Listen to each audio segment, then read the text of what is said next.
Đánh nhau rồi, chạy mau, chạy mau, đánh nhau rồi, chạy mau.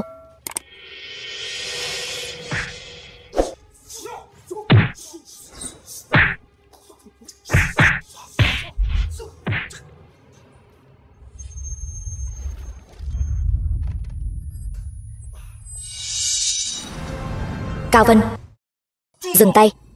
Các người đang làm gì vậy?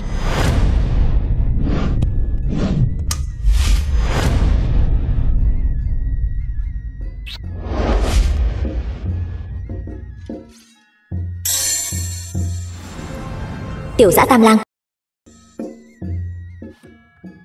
trong chuồng heo mà vẫn ăn cơm được sao? Người đại hạ các người đều là heo sao? Người nước ngoài từ đâu đến vậy? Dám đến nhà hàng của chúng tôi gây rối sao? Nhà hàng? Ở đất nước của tôi tuyệt đối sẽ không gọi nơi mà trên bàn bày đầy rác rưởi là nhà hàng. Người rốt cuộc là ai? Đại sư Đạo Các. Đạo Các, Chủ tịch Liên minh ẩm thực quốc tế. Ngươi tính là cái thá gì? Dám bất kính với người này sao? Đại sư Đạo Các, ông chính là người có tài nấu ăn, đã đạt đến cảnh giới tuyệt đỉnh, chỉ còn cách thần bếp một bước chân. Đầu bếp nổi tiếng nước Mỹ. Biết danh tiếng của ta sao? Nhóc con ngươi cũng có chút kiến thức đấy. Đại sư Đạo Các là một đầu bếp nổi tiếng nước Mỹ. Tại sao lại gây khó dễ cho những nhà hàng nhỏ như chúng tôi chứ? Những loại nhà hàng như các ngươi không làm ra được món ngon, căn bản không cần thiết phải tồn tại. Trước khi ta đến, đã thách đấu lớn nhỏ ở Đại Hạ, 99 nhà hàng, không một lần thất bại. Các ngươi chính là nhà hàng thứ 100. Các người đến đây để khiêu chiến, thách đấu sao? Nếu ngươi không dám nhận lời khiêu chiến thì cứ trực tiếp nhận thua, đóng cửa tiệm lại. Đây cũng là một lựa chọn không tồi. Dù sao thì heo Đại Hạ các ngươi đều là một lũ ngu ngốc không có gan. Quá đáng. Thật sự cho rằng Đại Hạ chúng ta không có ai sao? Được, tôi sẽ đấu với các người. Ngai cao, không thể đấu được đâu. Ngay cả nhà hàng 5 sao còn thua. Quán nhỏ như chúng ta mà đấu với họ, chẳng khác nào là tự tìm lấy nhục. Nhưng mà con trai đừng sợ. Đấu với họ. Không phải. Bố đang làm gì ở đây vậy? Tiểu Vân yên tâm, hôm nay có bố ở đây, sẽ cho đám người nước ngoài tự cho mình là đúng này thấy được thực lực của Đại Hạ chúng ta. Bố đang nói linh tinh gì vậy? Bố chỉ là một chủ quán cơm rang nhỏ ven đường. Bố có thực lực gì chứ? Không phải. Tôi còn tưởng mời được một cao thủ tuyệt thế nào đó, hóa ra chỉ là gã đầu bếp hoang dã bán cơm rang. Cơm rang thì sao? Cơm rang tôi cũng có thể làm ra món ngon. Con trai, hôm nay bố sẽ cho con xem một tay nghề, để con biết năm xưa bố. Được rồi, bố, con không quan tâm năm đó bố ở đâu, bán cơm trên vỉa hè, không có chút hứng thú nào cả. Coi như con xin bố đấy. Xin bố đấy, đừng làm mất mặt ở đây được không? Con thật sự sẽ muốn nhận thua đấy chứ? Không được. Bố con dù gì cũng là thần bếp. Con, với tư cách là con trai bố, không thể làm mất đi khí phách của người Đại Hạ được. Bố là thần bếp, bố mở một quán cơm chiên thần bếp ở vỉa hè. Bố thật sự coi mình là thần bếp sao? Bố thật sự là thần bếp. Kính thưa quý vị, mặc dù bố tôi nói năng lung tung, nhưng có một câu ông ấy nói đúng. Người Đại Hạ chúng tôi không thể đánh mất khí phách. Thi thì thi, ai sợ ai chứ? Nói đi, ông muốn thi cái gì? Thi đấu nấu ăn. Đương nhiên hương vị sẽ quyết định thắng thua. Vì lẽ đó, tôi đặc biệt mời đến từ quốc tế một giám khảo chuyên nghiệp hàng đầu. Cô ấy chính là Lộ Tây tiểu thư. Lộ Tây.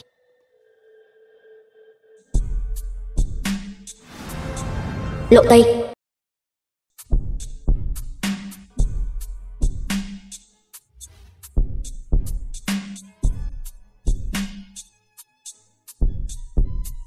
Quý vị, cô Lộ Tây là giám khảo chính của cuộc thi thần bếp lần trước. Khẩu vị của cô ấy, tôi nghĩ tất cả quý vị ở đây sẽ không nghi ngờ gì chứ. Đúng là cô ấy thật, được mệnh danh là lưỡi thần, liên tục xuất hiện trên các tạp chí ẩm thực, nhà phê bình lộ Tây. Nói về thẩm định ẩm thực, e rằng chỉ có hội trưởng sở của hiệp hội ẩm thực trong nước chúng ta mới có thể phân cao thấp với cô ấy. Nghiệt duyên năm đó cuối cùng vẫn tìm đến tận cửa. Cuộc thi này tôi sẽ chỉ định 5 loại nguyên liệu làm đề bài. Các vị tự do nấu nướng. Ai thắng 3 ván trước sẽ là người chiến thắng. Nếu các vị thua, đóng cửa tiệm, giao lại nhà hàng. Nếu tôi thua, cả đời này sẽ không bước chân vào bếp nữa. Các vị yên tâm, với tư cách là người sở hữu lưỡi thần, tôi nhất định sẽ đưa ra phán quyết công tâm nhất. Mau tranh thủ thời gian đi. Lũ phế vật các ngươi đã lãng phí quá nhiều thời gian của ta rồi. Chuẩn bị nguyên liệu, đừng để những người nước ngoài này coi thường chúng ta. Tiểu Dã Quân, thông báo cho Tiểu Khải chuẩn bị nguyên liệu. Chúng ta với đám lợn đại hạ này chơi đùa một trận ra trò. Vâng. Bóng lưng của người đó sao lại quen thuộc đến vậy?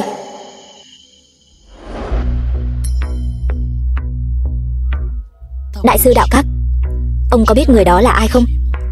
Ông ta chỉ là một gã đầu bếp tồi bán cơm chiên. Sao vậy? Cô Lộ Tây, cô quen ông ta sao? Người bán cơm chiên vỉa hè. Lẽ nào tôi nhận nhầm người rồi? Tiểu Khải,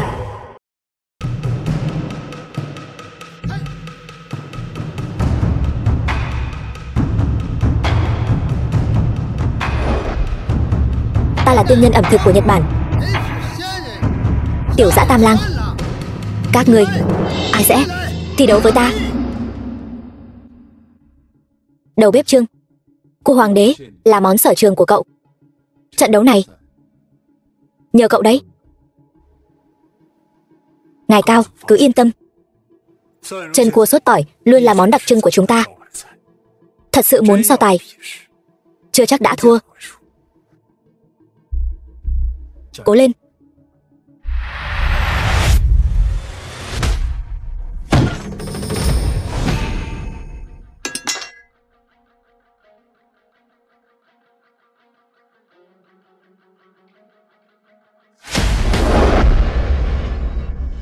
Cô hoàng đế Bắc Cực,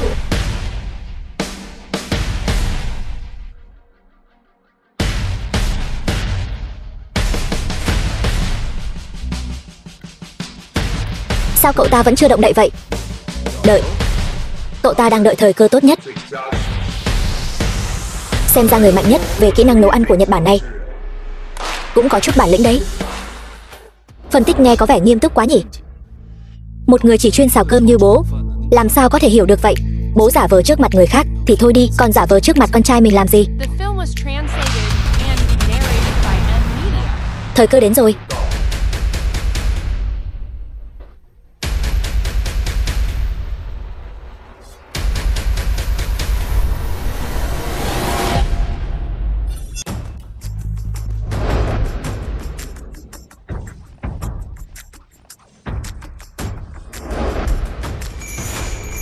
Kỹ năng dùng dao này quả thực rất tinh xảo, nhưng đây chẳng phải là món chân cua hấp muối thông thường sao? Cách làm này còn không phức tạp bằng của đầu bếp Trương. Xem ra ván đầu tiên này chúng ta thua rồi. Món ăn còn chưa hoàn thành. Bố nói gì mà chán nản vậy? Dựa vào đâu mà phán định thắng thua? Kỹ thuật hấp cua truyền thống để kích thích hương vị của nguyên liệu sẽ dùng lửa lớn hấp cách thủy, sau đó dùng nước sốt bù lại vị ngọt dịu, nhưng cuối cùng lại làm thịt cua thiếu đi sự tươi ngon, rơi vào hạng kém rồi. Bố, lúc bố xào cơm bình thường, bố đã từng thấy những nguyên liệu cao cấp này chưa? Đầu bếp Trương ở cửa hàng chúng ta rất được yêu thích, là cao thủ làm cua mà người ta hấp còn nhiều hơn cơm mà bố ăn. Bố còn mặt mũi nào mà bình phẩm người ta? Bố, chẳng phải chỉ là cua hoàng đế Bắc Cực thôi sao? Bố nói cho con biết nhé, cái thứ này hồi đó bố con đây thôi. Sắp ra món rồi. Muốn khoác lác, con về nhà nghe bố từ từ khoác lác được không?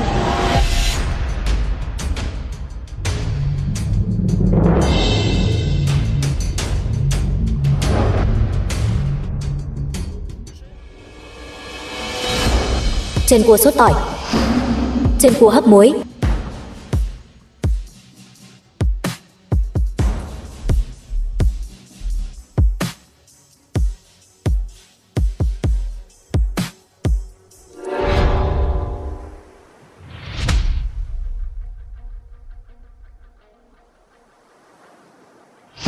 Mùi vị này quả không hổ danh là tiên nhân ẩm thực. Một miếng thịt cua nhỏ bé lại ẩn chứa cả một đại dương.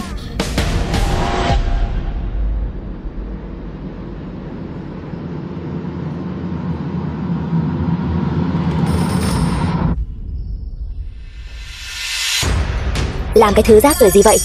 Cô ấy thậm chí còn không ăn nổi một miếng. Món của đầu bếp Trương khó ăn đến vậy sao?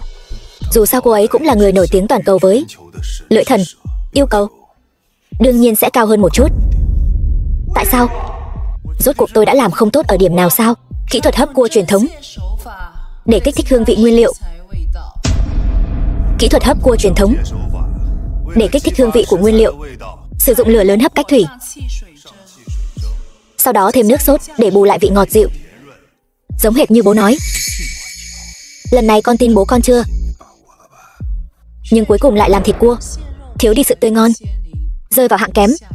Món ăn như thế này chỉ để đối phó với người bình thường thì được, đem ra cho tôi nếm thử là muốn làm bẩn lưỡi của tôi sao? Tôi được. Ngay cả khi món ăn tôi làm có khuyết điểm, nhưng tôi cũng không tin món này của hắn, chân cua thậm chí còn không dưới nước sốt, có thể ngon đến mức nào. Chắc chắn là cô đang nói dối.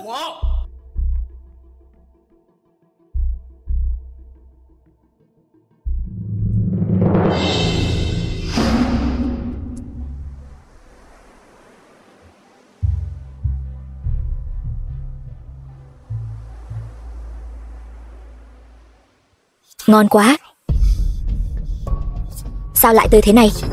Bởi vì con dao trước khi cắt cua, hắn ta trước tiên dùng băng lạnh làm lạnh dao, dùng vào khoảnh khắc lưỡi dao đạt đến cực lạnh, bắt đầu dùng dao cắt cua. Bằng cách này để giữ độ tươi cho thịt cua. Ngay cả sau khi nướng muối, khi nếm thử cũng không khác gì đồ tươi sống. Thì ra là vậy. Không đúng. Bố biết những điều này từ đâu vậy? Nếu bố ngay cả những điều này cũng không biết, còn có thể được gọi là thần bếp sao? Lại nữa rồi, bố khi nào mới có thể sửa cái tật thích khoác lác vậy? Còn có cái cảm giác như thể đang ở giữa biển khơi. Rốt cuộc là làm thế nào vậy? Muối tôi dùng là muối biển. Thật không ngờ còn có phương pháp này. Đại sư, xin ngài cho tôi nếm thử thêm một miếng nữa. Đầu bếp Trương, đầu bếp Trương, đầu bếp Trương. Thế nào rồi? Mau đưa cậu ta đến bệnh viện, nhanh lên.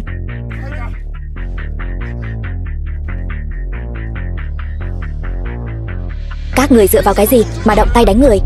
Chỉ dựa vào việc hắn ta mang đến một đĩa rác rưởi, lại còn muốn so tài với chúng tôi.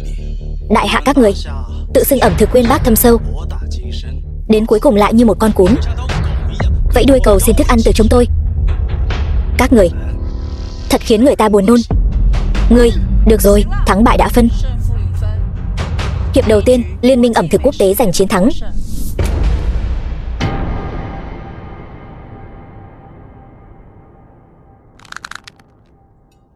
Nguyên liệu cho vòng thứ hai, dăm bông y bí lợi á. Luật chơi tương tự. Các người chuẩn bị xong thì bắt đầu đi. Vòng này ai sẽ so tài với ta? Tôi đây. Tôi không tin không trị được đám người nước ngoài này.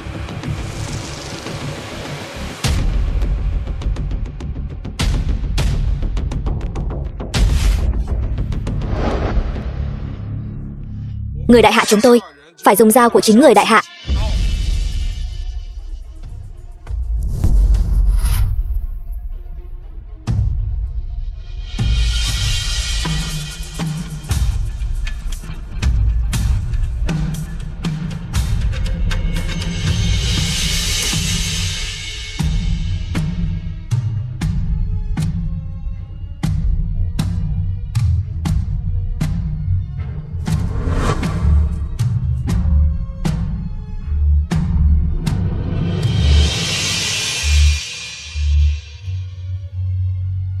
Bánh mì baguette bơ tỏi.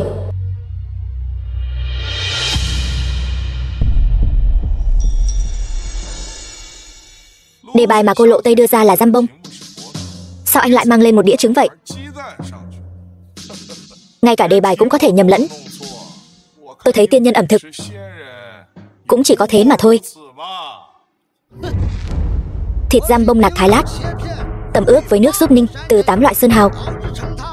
Vào khoảnh khắc nước súp tươi được ninh xong, được phong kín vào trong trứng, súp giam bông bọc trứng để hơi ấm còn lại thẩm thấu vào vỏ trứng, phần lòng trứng còn lại mới là yếu tố tạo nên món ăn này. Mời cô Lộ Tây nếm thử.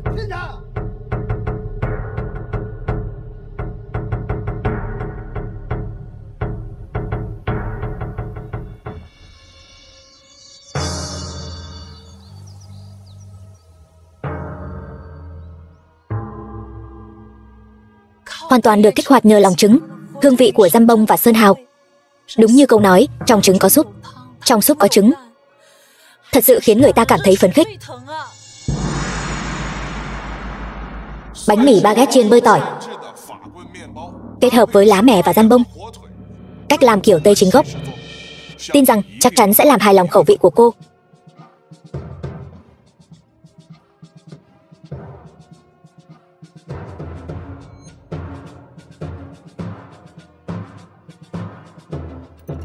Đúng là cách làm chính gốc. Chỉ tiếc là cậu tự cho mình là thông minh, đã chọn phần thịt mông có mùi vị nặng nhất, dẫn đến mùi thịt và mùi tỏi xung đột với nhau, khiến món ăn này trở thành rác rưởi. Đến cả để cô ấy nếm một miếng cũng không làm được sao? Rác rưởi. Món tôi làm là rác rưởi. Sao có thể như vậy?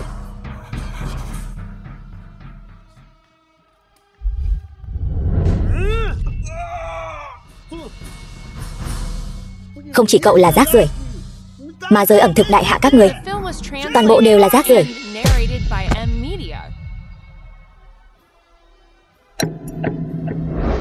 Ván này, Liên minh ẩm thực quốc tế cũng thắng.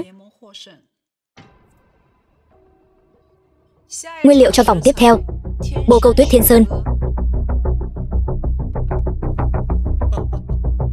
Các người đã thua liền 2 ván rồi.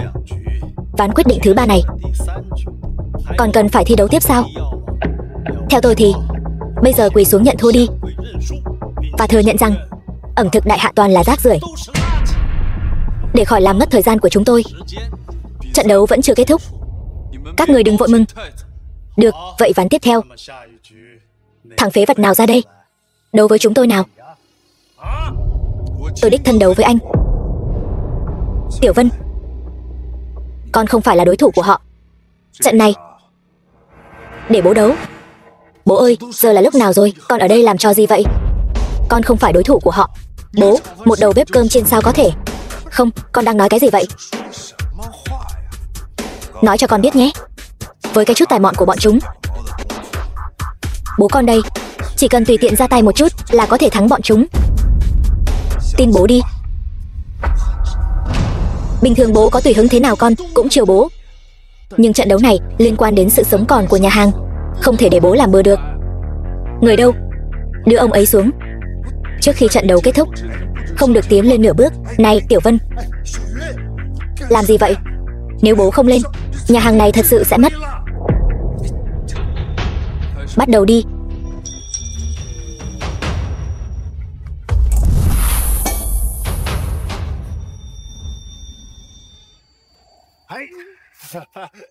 Bị bố bắt được rồi nhé. Để bố xem nào. Tiểu Vân ngoan, sau này hãy giống bố, trở thành một thần bếp, làm rạng danh đất nước, được không? Bố, không ngờ sớm thế này bố đã bắt đầu khoác lác rồi. Nhưng vì con đã hứa với bố sẽ trở thành thần bếp, nên con tuyệt đối sẽ không thất hứa. Con trai sẽ dùng đôi tay này để chứng minh cho bố thấy con có thể giữ vững nhà hàng của mình, có thể leo lên đỉnh cao của con đường ẩm thực.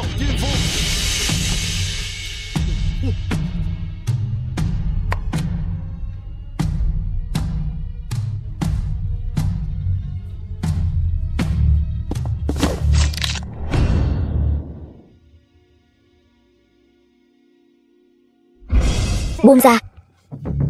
Tiểu Vân, không sao chứ? Tiểu Dã Tam Lang, anh quá hèn hạ. Tôi tố cáo hắn ta gian lận. Tố cáo không có hiệu lực, tôi không hề thấy bất kỳ hành vi gian lận nào. Một đầu bếp ngay cả dao cũng cầm không vững thì có tư cách gì mà nói muốn trở thành thần bếp chứ?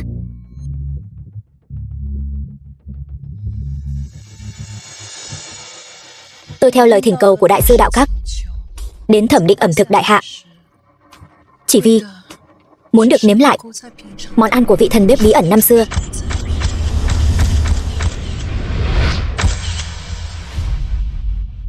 Bây giờ xem ra đầu bếp ở đây đều là đồ bỏ đi. Vị thần bếp đó cũng căn bản không ở đại hạ. Đợi cuộc thi kết thúc, tôi tự khắc sẽ rời khỏi đây, đi đến quốc gia tiếp theo tìm kiếm. Nếu anh không thể tiếp tục thì mau chóng nhận thua đi, đừng lãng phí thời gian của ta. Khoan đã, tôi vẫn có thể thi đấu. Đại hạ vẫn chưa thua. Đưa bố tôi xuống.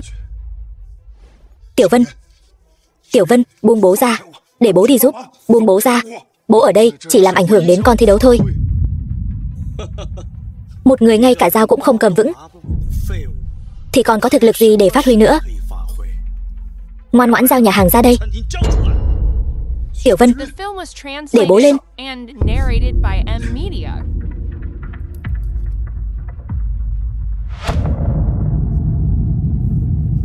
Mình đang sợ hãi. Mình sẽ tự tay chôn vùi nhà hàng của mình, giao nó vào tay ma quỷ của người nước ngoài. Sẽ không đâu. Sẽ không đâu. Tiểu Vân, Tiểu Vân, Tiểu Vân, Tiểu Vân. Thế nào rồi?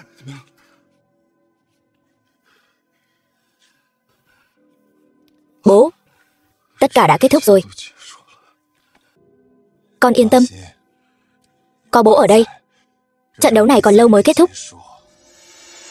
Vẫn còn sớm lắm. Đưa Tiểu Vân xuống.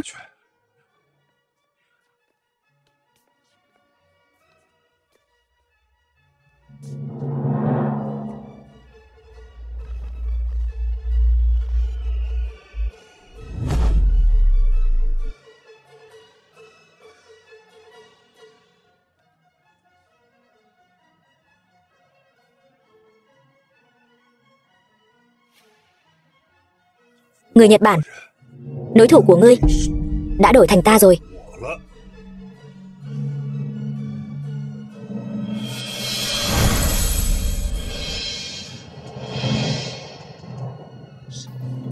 Là ngươi.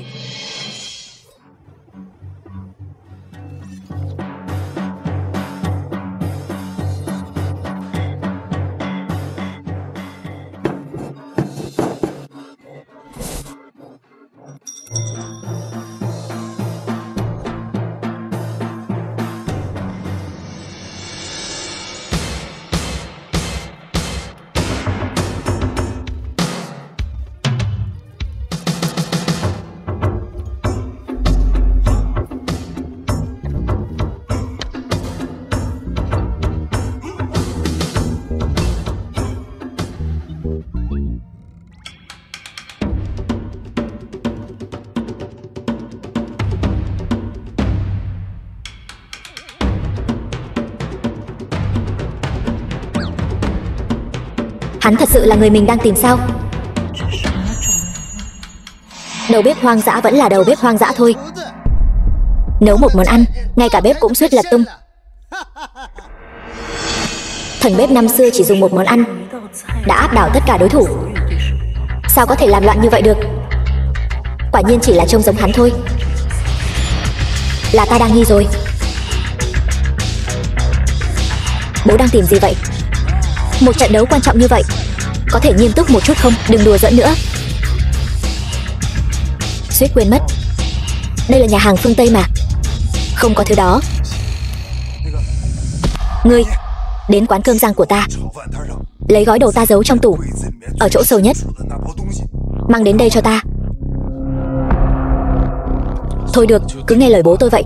Biết đâu thật sự có nguyên liệu cao cấp gì đó. Nhanh.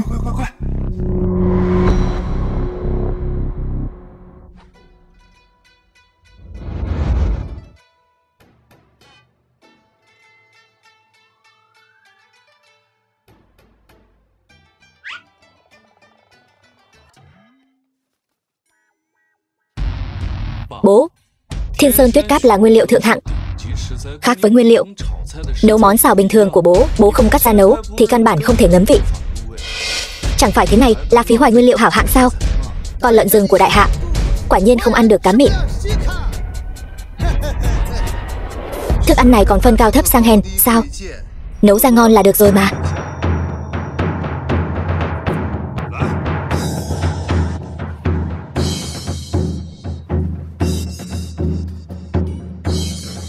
Con trai, xem cho kỹ đây. Bố chỉ dạy con một lần thôi.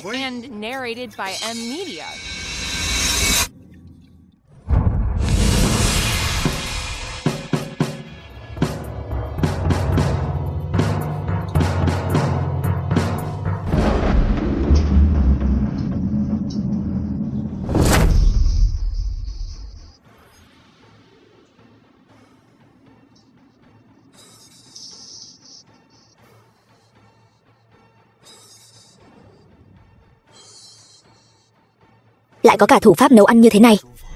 Chỉ biết phô trương, màu mè để gây chú ý. Chẳng phải chỉ là món nướng bình thường sao? Vị ngon của bồ câu tuyết nằm ở thớ thịt mọng nước và mềm mượt của nó.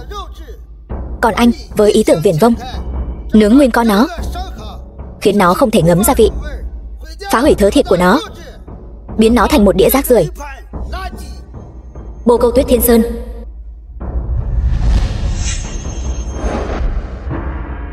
Món thịt xiên thơm quá, không cần ăn cũng biết là rất ngon.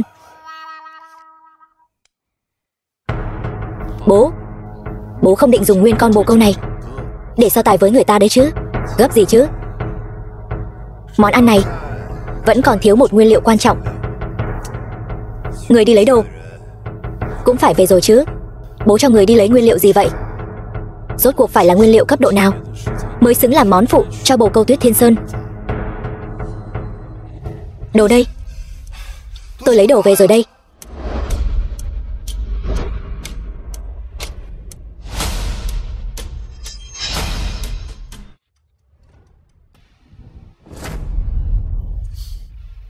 Về đúng lúc lắm.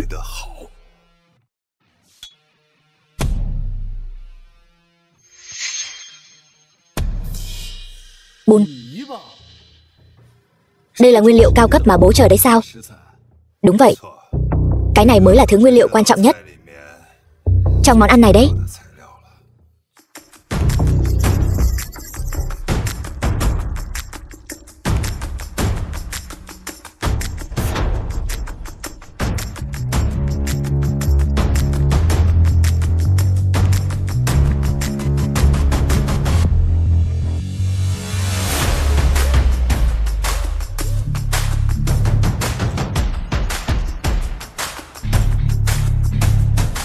Bồ câu tuyết Thiên Sơn nướng đất sét, không tệ. Đúng là mùi vị này. Bố, có bao nhiêu người nhìn vào thế này, bố không thấy mất mặt sao? Có gì mà mất mặt chứ? Học hành cho tử tế vào. Thằng con ngốc. Bố mới ngốc ấy. Bố nói ai ngốc đấy? Bố biến con bồ câu tuyết 10 vạn tệ một cân thành món gà ăn mày 10 đồng một con ở vỉa hè. Bố còn bảo con ngốc sao? Xong rồi. Cửa hàng của tôi lần này thật sự xong đời rồi. Này, xem kìa, lại cuống lên rồi. Ai thắng ai thua còn chưa biết đâu. Được rồi, mang 2 đĩa thức ăn lên đi.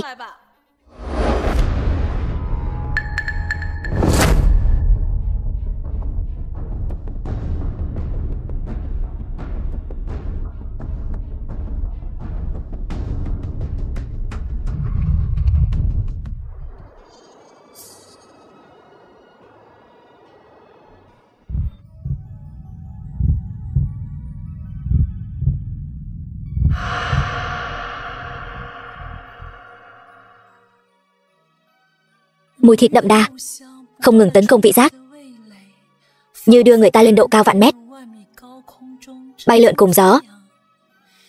Kết hợp với vị cay nồng của mù tạt, Thịt bồ câu tan chảy trong khoang miệng, vừa mạnh mẽ lại bá đạo. Món ăn này thông qua nướng lửa trần kết hợp với mủ tạt thượng hạng, càng nâng cao sức công phá của bồ câu. Nếu không, làm sao lay động được chiếc lưỡi thần của cô Lộ Tây. Đại sư Tiểu Dã vì muốn chinh phục vị giác của tôi cũng đã tốn không ít công sức đấy nhỉ. Cô Lộ Tây đâu có đâu. Làm hài lòng thực khách là thiên chức của người đầu bếp, không như mấy con heo đại hạ nào đó chỉ biết lãng phí nguyên liệu, không hề có đạo đức nghề nghiệp. Thiên chức của người đầu bếp chưa bao giờ là cúi đầu khúm núm để làm hài lòng bất kỳ ai, mà là tạo ra món ăn ngon, chinh phục ngay cả vị giác của thực khách khó tính nhất. Ông định dùng cái món ăn hạ đẳng làm từ bùn đất này để chinh phục vị giác của tôi sao? Đùa gì thế? Tôi đã nếm đủ mọi món ngon trên thế giới, sao có thể ăn thứ rác rưởi này của ông được? Tôi thấy cuộc thi này nên kết thúc tại đây thôi. Khoan đã, chúng ta thi đấu là về hương vị món ăn, không nếm thử thì không có quyền phát biểu. Điểm này, ngay cả cô, người sở hữu chiếc lưỡi thần, cũng không ngoại lệ. Cô chỉ cần nếm thử một miếng rồi phán tôi thua, tôi cũng tâm phục khẩu phục. Muốn tôi ăn đĩa rác này? Nằm mơ. Tôi sẽ không cho anh cơ hội làm ổ uế cái lưỡi này của tôi. Anh muốn làm gì? Đừng qua đây, tránh ra.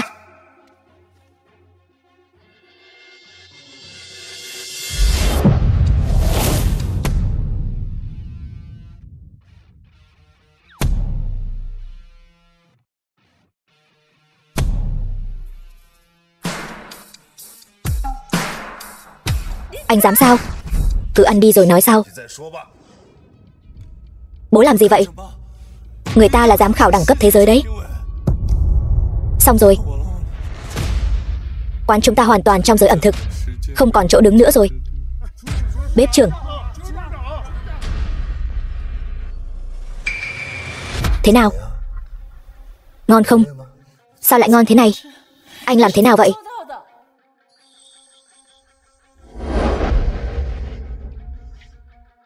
Là vá lưới. Những lỗ trên vá lưới đã phân tách ngọn lửa, tương đương với hàng chục bếp lò nhỏ. Trong lúc nướng thịt bồ câu, còn có thể làm cho thịt nướng có được độ tầng lớp vô song, thật khiến người ta không thể dừng lại được.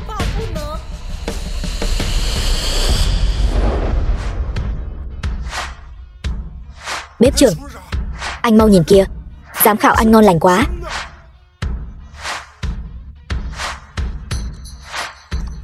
Sao có thể như vậy được? Chỉ là một con bồ câu ăn mày còn con, cô ấy lại ăn ngon miệng đến thế. Là một nhà ẩm thực, trước mặt bao nhiêu người như vậy, bị chinh phục bởi món ăn cấp thấp như thế này, thật quá đáng xấu hổ. Khốn kiếp, không dừng lại được, hoàn toàn không dừng lại được.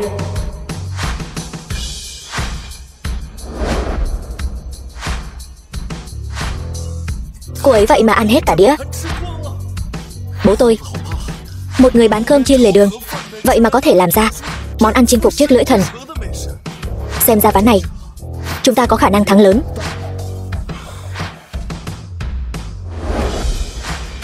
Cô Lộ Tây, tôi hy vọng cô trước khi bỏ phiếu nhất định phải suy nghĩ kỹ. Nếu để người trong giới ẩm thực biết cô dành lời khen ngợi cho món ăn đường phố cấp thấp làm từ bùn đất này của heo đại hạ, e rằng sẽ làm tổn hại danh tiếng lưỡi thần của cô.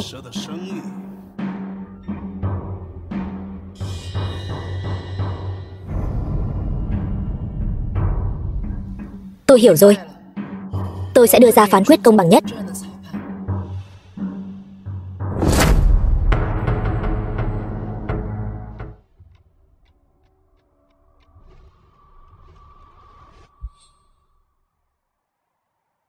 Tiểu Lộ Tây, tôi phải đi rồi. Chiếc huy hiệu này coi như là kỷ niệm tặng cho cô nhé. Rời đi. Tại sao phải rời đi? Chỉ khi ở lại phương Tây, được những người thực sự hiểu ẩm thực như chúng tôi nếm thử, mới có thể phát huy giá trị lớn nhất tài nấu nướng của anh. Cô sai rồi. Giá trị lớn nhất của tài nấu nướng là tạo ra món ngon mà tất cả mọi người đều có thể thưởng thức. Hy vọng khi chúng ta gặp lại, cô có thể tìm lại được. Sơ Tâm khi thưởng thức ẩm thực. Sơ Tâm.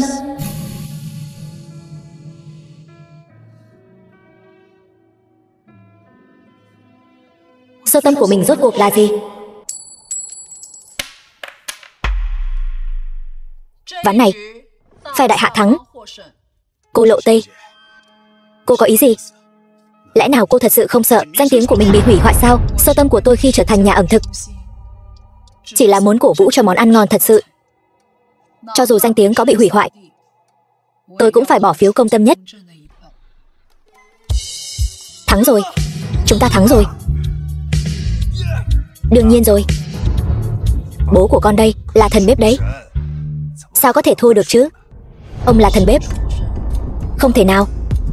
Vị thần bếp năm xưa đối xử với mọi người dịu dàng chu đáo. Đâu như ông. Thô lỗ vô lễ. Đừng tưởng ông làm được một món ăn ngon. Một kẻ chuyên xào cơm hộp lề đường mà có thể ăn nói ngông cuồng, mạo danh thần tượng của tôi. Con người thì luôn thay đổi mà. Tin hay không? Tùy cô. Có thể làm ra món ngon như vậy. Chẳng lẽ nào ông ấy thật sự là người năm xưa, vị thần bếp đeo mặt nạ đó?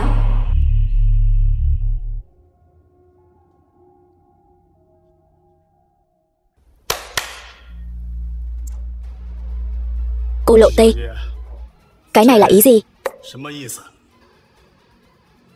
Trước khi quy định nguyên liệu, tôi đã suy nghĩ kỹ lưỡng. Nếu trận đấu này bước vào ván thứ 5, điều đó chứng tỏ tài nấu ăn của đối phương không kém cạnh gì so với đại sư Đạo Các. Đối mặt với cao thủ như vậy, việc quy định nguyên liệu đã không còn ý nghĩa gì nữa.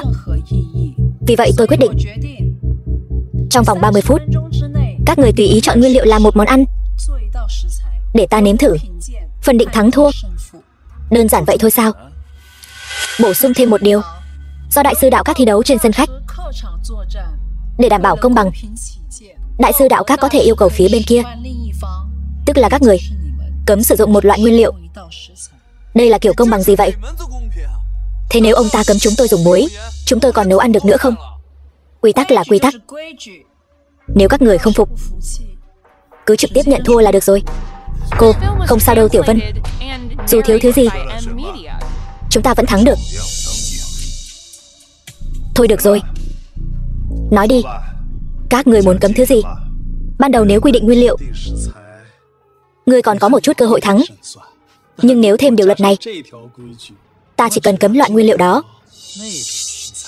ngươi chắc chắn sẽ thua.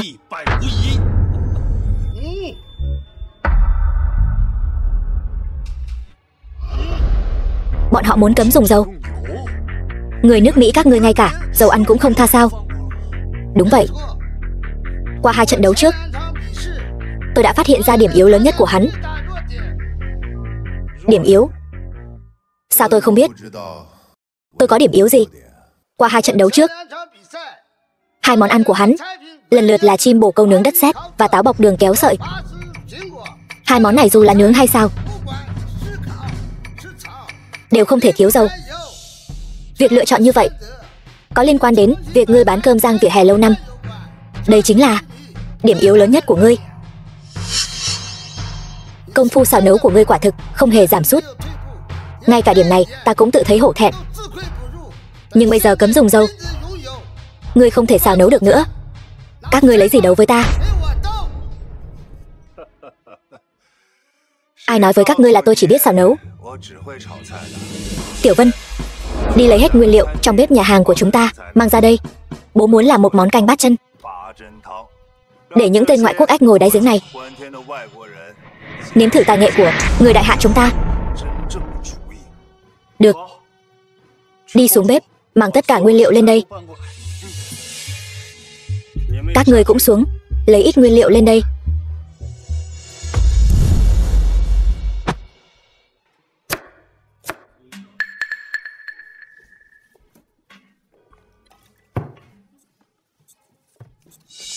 Chủ tịch Chu, cô và bố tôi quen biết nhau từ lâu rồi.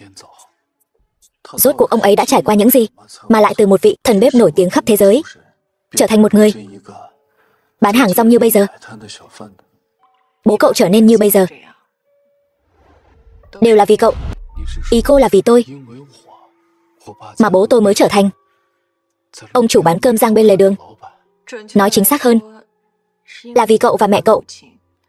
Vào năm đó, không lâu sau khi ông ấy trở thành thần bếp, mẹ cậu đã mắc bệnh nặng. Một ngày nọ, ông ấy đột nhiên cầm theo chảm đao thần bếp tìm đến tôi. Tôi hỏi ông ấy tại sao lại muốn bán thanh đao đó. Nói thế nào? Đó cũng là vinh dự, thuộc về riêng ông ấy mà. Bố tôi nói sao? Ông ấy nói, bệnh của vợ tôi cần tiền gấp. Cậu cũng còn nhỏ, sau này còn nhiều chỗ cần dùng tiền lắm. Vinh dự cá nhân dù quan trọng đến đâu, cũng không quan trọng bằng hạnh phúc của một gia đình. Thế là tôi đã bỏ tiền ra mua thanh đao đó. Chỉ tiếc là mẹ cậu vẫn không qua khỏi. Bố cậu chỉ còn một mình, nuôi nấng cậu khôn lớn, trở thành người mà cậu thấy bây giờ, ông chủ của quán cơm rang.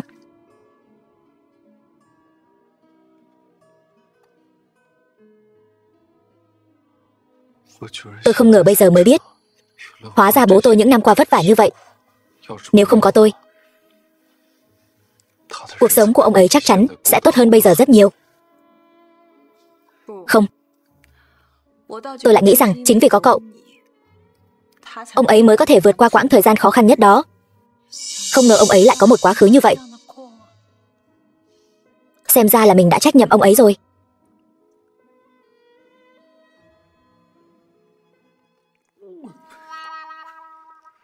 Đợi sau khi trận đấu này kết thúc, tôi sẽ đưa bố tôi đi du lịch vòng quanh thế giới, tận hưởng cuộc sống thật tốt. Chỉ sợ đến lúc đó các người thua cuộc, chỉ xứng đáng làm chuột chạy qua đường, sống lài lắt. Lão già nhà ngươi không lo nấu ăn cho tốt đi. Ở đây nói gì vậy? Ngươi tưởng ta giống lũ heo đại hạ các ngươi? Lề mề sao? Món của ta đã làm xong từ lâu rồi. Tất cả chuyện này đã kết thúc rồi. Nhanh vậy sao? Gan ngỗng sốt anh đào. Mùi gan ngỗng thơm nồng quá. Xem ra tài nghệ nấu ăn của đại sư Đạo Các đã tiến bộ hơn trước rồi. Tôi đã không thể chờ đợi để nếm thử rồi. Làm xong trước thì sao chứ? Chúng tôi thi đấu về hương vị, chứ không phải tốc độ. Món bố tôi làm chắc chắn còn ngon hơn cái món anh đào tệ hại anh làm ra.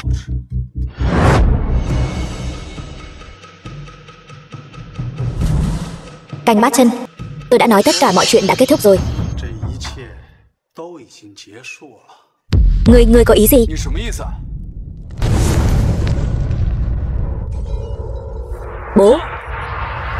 Bố có sao không? Là ngươi giở trò. Đúng vậy, là tôi. Thì sao nào? Tôi đã đánh bại ông ta. Tôi chính là thần bếp kế nhiệm. Để đạt được mục đích của mình, tôi không ngại dùng chút thủ đoạn. Nếu muốn trách thì trách các ngươi quá ngu ngốc, đến trò lừa này cũng không phát hiện ra. Ngươi đúng là đồ tiểu nhân hèn hạ. Dù ngươi có trở thành thần bếp đi chăng nữa, cũng sẽ bị người đời phỉ nhổ. Đại sư Đạo Các, ngài thân là một đại sư quốc tế, sao có thể dùng thủ đoạn hèn hạ như vậy? Cô Lộ Tây, tôi khuyên cô bớt lo chuyện bao đồng đi. Tôi hỏi cô, theo hợp đồng chúng ta đã ký kết, trong lúc thi đấu, nếu một bên không thể trình bày món ăn thì nên phán định thắng thua thế nào? Nên trực tiếp tuyên bố bên còn lại chiến thắng. Đúng vậy. Thế thì đúng rồi. Ngoan ngoãn phối hợp thì có lợi cho tất cả mọi người. Danh hiệu thần bếp sao có thể đội lên đầu lũ heo đại hạ được? Qua ngày hôm nay, Đạo Các tôi chính là thần bếp danh xứng với thực. Xin lỗi, tôi đã ký hợp đồng rồi. Tôi cũng không có cách nào khác. Ngươi đúng là thần bếp giả mạo. Cút về cái quán vỉa hè của ngươi đi. Đạo Các tôi mới là thần bếp thật sự. Tôi muốn hỏi ngươi một chút. Cả đời ngươi đã từng ăn qua thứ gì ngon nhất chưa? Ngươi giả vờ cái gì? Thắng thua đã định rồi. Cô Lộ Tây, mau chóng công bố kết quả đi. Chúng tôi vẫn chưa thua. Tay của ngươi đã bị thương thành ra thế này, còn có thể cầm dao nấu ăn sao? Con dao này tôi sẽ cầm thay bố tôi. Dù ngươi có thể cầm dao nấu ăn đi chăng nữa, cũng không còn thời gian nữa rồi. Theo quan sát của tôi, nồi canh đó đã tiêu tốn hết toàn bộ nguyên liệu của các ngươi rồi. Bây giờ nếu làm lại từ đầu, hoàn toàn không kịp nữa rồi. Bố, làm sao bây giờ? Hắn nói đúng. Bây giờ chỉ còn lại một ít rau củ vụn trong bếp, hoàn toàn không thể làm thành một món ăn được. Tiểu Vân yên tâm. Về nguyên liệu thì bố vẫn còn trong tay. Trong tiệm hết rồi mà. Bố lấy nguyên liệu ở đâu ra? Con quên rồi sao? Quầy cơm chiên của bố vẫn còn ở ngoài kia. Bên trong vẫn còn một ít nguyên liệu chưa dùng hết. Sao con lại quên mất chuyện này nhỉ? Mau đi khiêng nguyên liệu vào. Bố con đi theo.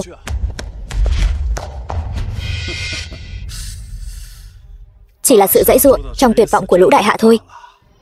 Nguyên liệu cấp thấp ở vỉa hè thì có thể làm ra món ăn ngon gì chứ?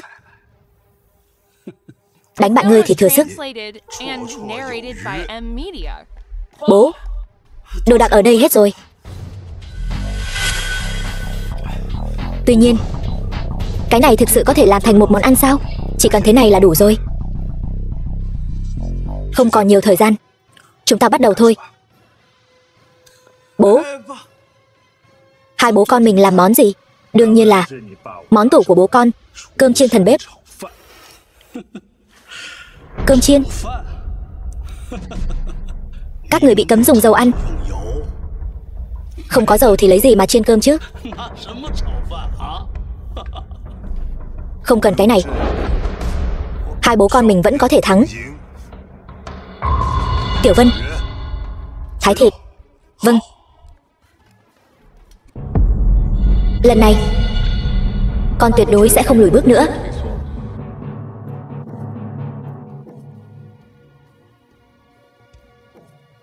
Bố, thịt đã làm xong rồi. Tiếp theo, cái này, đây là mỡ heo. Các người chỉ nói không được dùng dầu ăn, chưa có nói không được dùng mỡ heo đâu. Cô Lộ Tê, như vậy không tính là phạm quy chứ? Không tính, đương nhiên là không tính. Ông cứ tùy ý phát huy là được. Sao vậy? Còn có cách này nữa sao? Ẩm thực đại hạ của chúng tôi uyên thâm rộng lớn. Các người ngoại quốc còn phải học hỏi nhiều hơn nữa đấy. Tôi đã biết chút rắc rối nhỏ này, chắc chắn không cản được ông.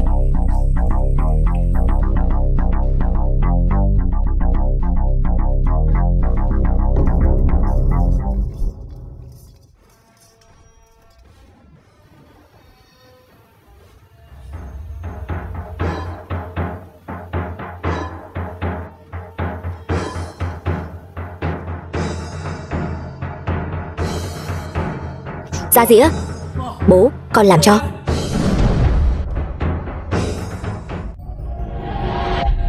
Cơm chiên thần bếp.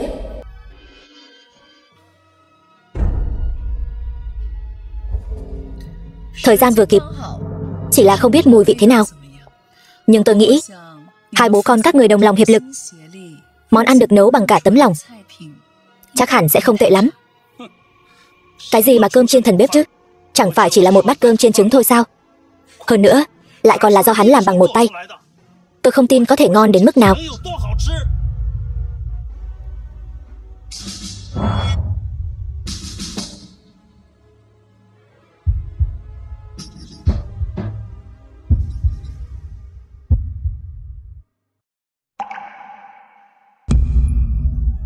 Ngon quá, ngon thật là ngon. Nếu cả đời này không còn được ăn món cơm chiên ngon như vậy nữa thì phải làm sao đây? Lạ thật. Tại sao mình lại chảy nước mắt nhỉ? Là hành tây.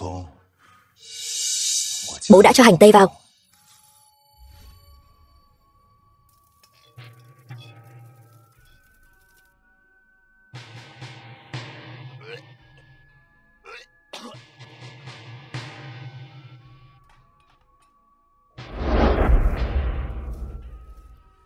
Tiểu Vân, tất cả là tại bố không tốt, đã không chăm sóc tốt cho mẹ con. Bố, không sao đâu, bố còn có con mà. Đi ăn cơm thôi. Con đã làm món cơm chiên thần bếp cho bố rồi. Cơm chiên thần bếp. Tình cảm chân thành hòa quyện vào nguyên liệu. Mùi vị ngon nhất trên đời này, không gì sánh bằng.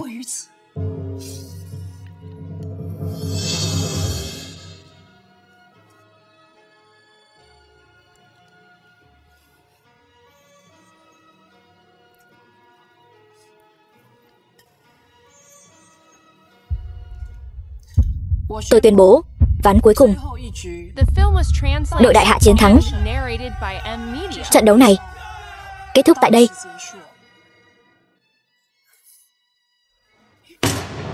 Cô Lộ Tây, cô đùa gì vậy? Món ăn tôi làm cô còn chưa nếm một miếng. Cô dựa vào đâu mà tuyên bố họ thắng? Món cơm chiên mà hai bố con họ làm ra chứa đựng tình cảm chân thành, tuyệt đối không phải thứ đồ ăn do kẻ tiểu nhân như anh có thể sánh được. Tôi dù không nếm cũng có thể biết. Im miệng. Món ăn phân tử tôi làm sao có thể không bằng một bát cơm rang trứng bình thường được? Là cô. Chắc chắn là cô. Trông thấy hai bố con họ đáng thương nên mới phán tôi thua đúng không? Được. Tôi sẽ lan truyền chuyện này ra ngoài. Tôi sẽ khiến chiếc lưỡi thần của cô mất hết danh tiếng.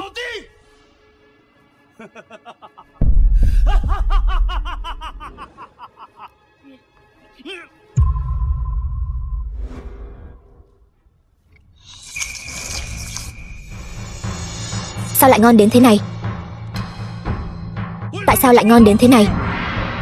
Muốn học không? Tôi dạy cho này. Sao nào? Bây giờ đã biết mình thua ở đâu chưa? Dựa theo giao kèo, từ nay về sau ông không được bước chân vào bếp nữa. Không đâu. Tôi sẽ không thua. Tôi không thể thua. Tôi là chủ tịch Liên minh ẩm thực quốc tế. Tôi tuyệt đối không thể thua.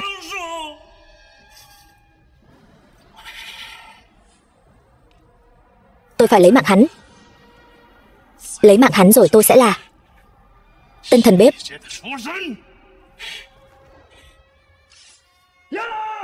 Cẩn thận, bố.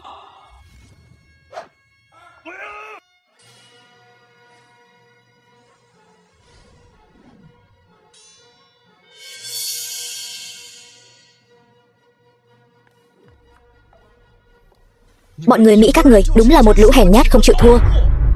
Đạo Các, người thật to gan, dám trên lãnh thổ đại hạ của chúng ta công khai làm người khác bị thương. Người đâu? Mau đưa tất cả bọn chúng xuống, giao cho cơ quan chức năng xử lý. Các người làm gì vậy? Các người không thể đối xử với tôi như vậy. Tôi là chủ tịch Liên minh ẩm thực quốc tế. Các người không thể đối xử với tôi như vậy.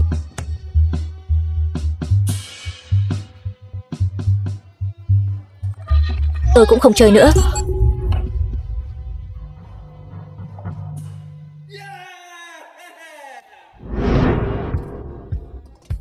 Cô nói thằng nhóc Tiểu Vân này không làm đầu bếp chính trong nhà hàng đàng hoàng, cứ nhất quyết tranh làm quán cơm rang nhỏ của tôi, khiến bây giờ tôi chẳng có việc gì làm cả.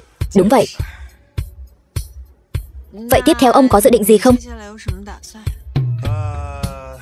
Đi ra ngoài dạo chơi thôi. Đi xem cảnh đẹp. Xem cảnh đẹp, thưởng thức món ngon. Vậy ông cho tôi đi cùng với. Được thôi. Lần này đừng hòng bỏ lại tôi. Này dừng. Được, đi cùng nhau được không?